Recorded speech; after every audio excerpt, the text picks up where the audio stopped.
Showing you guys how to go from this to this using a tinted moisturizer.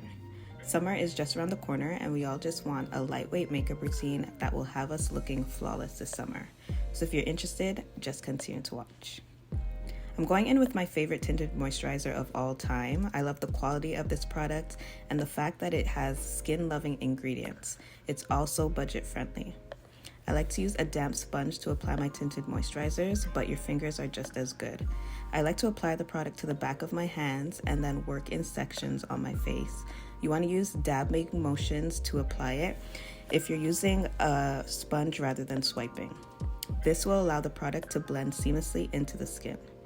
Tinted moisturizers are also lightweight but buildable. They always give you a natural, flawless finish and helps to even out the skin tone. These are great for no makeup looks.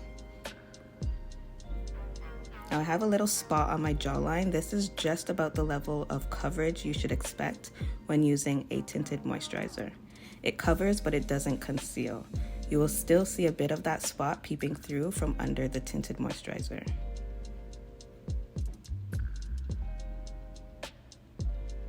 You can also apply tinted moisturizers anywhere, just as you would a regular moisturizer.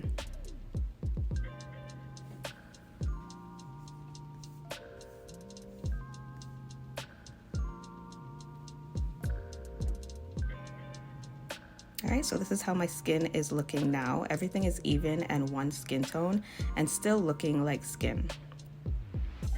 So as you can see, my highlighted areas are still highlighted. As opposed to a foundation, my natural highlights are still visible. So now I'm going in with some cream blush. This is the Wonder Beauty Lip and Cheek Duo. I wanted to bring some color back to my skin. This step is completely optional, but if you want to do a little more with the complexion, this is a great step. I use the butt end of my sponge to apply it, and then I blend it into my skin. This will allow you to start with a little and then build the product as you go.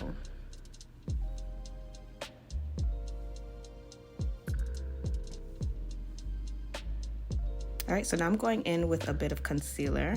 I wanted to brighten my under eye a bit, so I went in with a concealer that's about 2 to 3 shades lighter than my natural complexion, and I just applied it to my inner corners. This will give me a more awake look.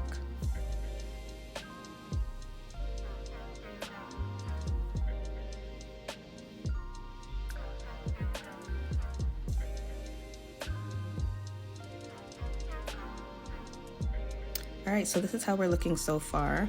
Now we want to apply our powders. I'm using my Vasanti setting powder to set right under my eyes where I applied the concealer. This will prevent it from budging and creasing.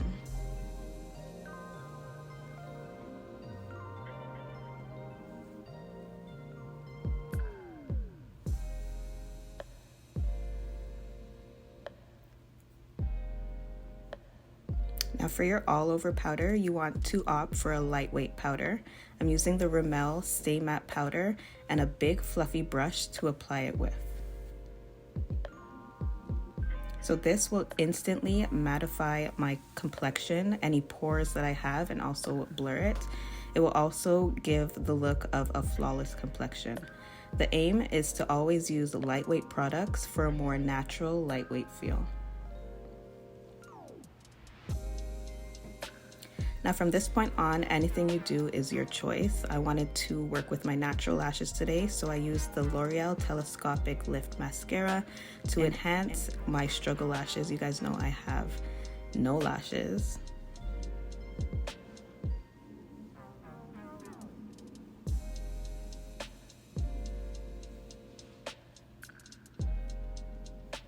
And then to finish up the look, I went in with the NYX Fat Oil Lip Drip. I've been loving this. Honestly, it's been moisturizing my lips. I love the feel, the texture, everything about it. But that is about it for this quick makeup look using a tinted moisturizer. Don't forget to like, comment, and subscribe, and I'll see you guys in my next one. Bye, guys.